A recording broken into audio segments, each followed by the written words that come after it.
Whoa!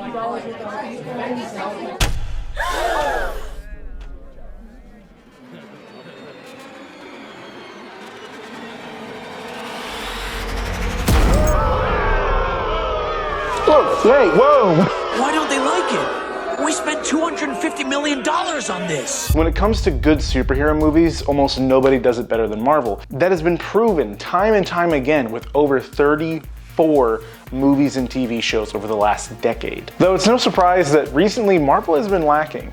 We're missing a lot of thematic reasoning. And what I mean by that is a lot of these properties no longer have a central message or theme. Now, the reasons for this can be a lot of things, including, but not limited to, increased production of Marvel projects and entities, Bob Iger stating that he wants Disney to be, quote, entertaining and not send a message, not allowing directors, actors, or writers to read the source material, and horrendous amounts of rewrites and reshoots. So for this video, let's go ahead and dive into each one of these and explain them a little bit further, starting off with how much Marvel has been producing. Now, before Bob Iger pulled the plug on the Marvel train, Marvel was slated to release nearly 12 projects each year. This is a ridiculously high number that, of course, lends itself to a severe lack of quality control. What I mean by that is there's too many cooks in the kitchen. There's no head chef. We just got a lot of these sous chefs running around, and the head chef, who's supposed to be the head chef, can't oversee 12 meals being cooked for one nightly service. Sorry, I've been watching a lot of Hell's Kitchen recently. This amount of overproduction caused staff to be severely overworked.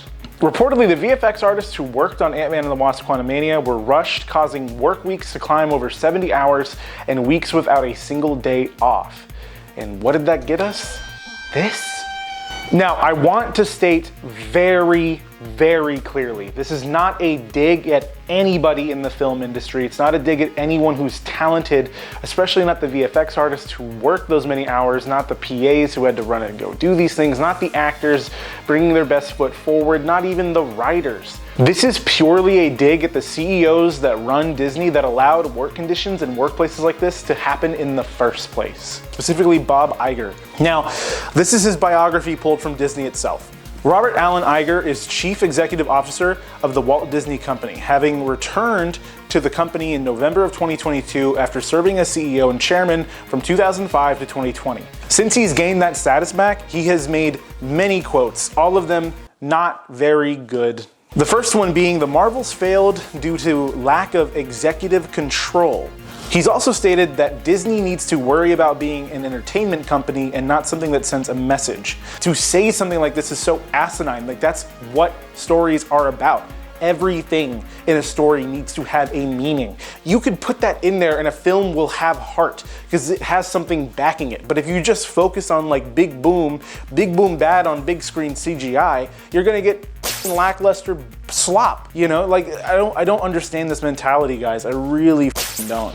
When you have someone who is only focused on profit, they will cut corners, overwork staff, denounce those who want a livable wage, and ultimately ruin a project. Which brings me to my next point. Rewrites and reshoots. God, do they just love doing this. And obviously sometimes it's out of their hands. They can't help it. They're gonna rewrite some things. What happened with Kang Dynasty becoming Doomsday, totally understandable. Jonathan Majors did some bad. They don't want Jonathan Majors a part of the team. They don't want him a part of the movies. They don't want him a part of Disney. I get that. Get him out, get someone else in. That is so disruptive to the flow of things. This is not the first time they've had to do a major rewrite like this. Did you know that the Civil War airport scene took over a year because of the amount of rewrites that happened and the amount of reshoots that happened?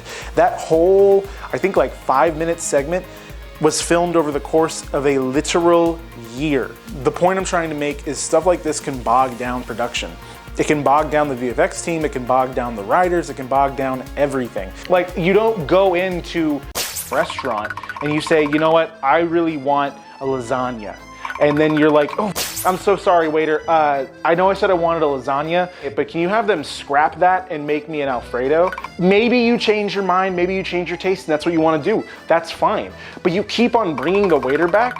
Why are you changing it so much? If you had gone in with an idea and a plan of like, this is what I want to do, this is what I want to have, you wouldn't be spending egregious amounts on a bill for rushed and undercooked food because they're trying to get this ticket out and get you out the door. But let's go ahead and go back to what this video is really about. Marvel's casting of Dr. Doom. So I had to do some reshoots. Initially, I was going to be pretty negative when talking about Robert Downey Jr. as Victor Von Doom, and I realized that too many people were already going to take that stance, and I wanted to bring something different to the table. So I challenged myself to be positive and think of every positive thing that can come of this casting. One, more people will learn about Dr. Doom. He's a fantastic character that not a whole lot of casual fans might know about. Two, there's more than one variant of Dr. Doom, so Robert Downey Jr. doesn't have to be the main one. He could just be the marketing ploy of the movie, and that would be pretty lit. That'd be pretty fantastic if we got more than one Dr. Doom and he wasn't the central one. Three, this will ultimately get people into seats, and that's what Disney really wants.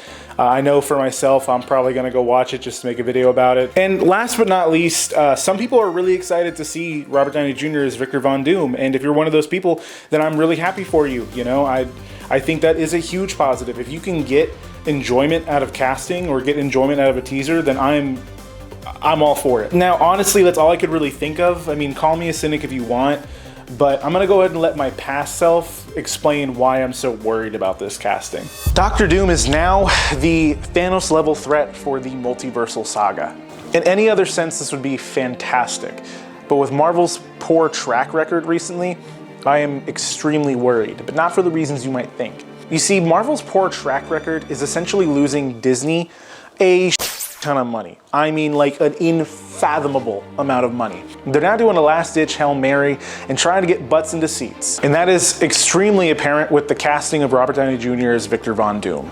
I think this is a desperate attempt, more so than we thought.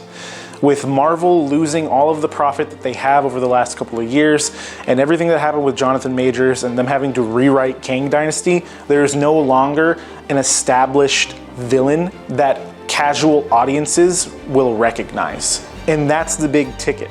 They're not concerned with you or me. They're not concerned with people who have like this up on their walls. They're not concerned with people who will go to these lengths to make videos and talk about this. They're concerned with average everyday moviegoers who don't really understand Marvel too well, or people who have not been watching the movies consistently for the last 10 years. And that's why I think they took a calculated risk in bringing back Robert Downey Jr., an actor who is a household name, loved by millions, and the casual viewer can pick out of a crowd immediately. So to sum it all up, I'm just worried this gigantic company is going to continue what they're doing and throw away beloved characters with amazing stories for the sake of money.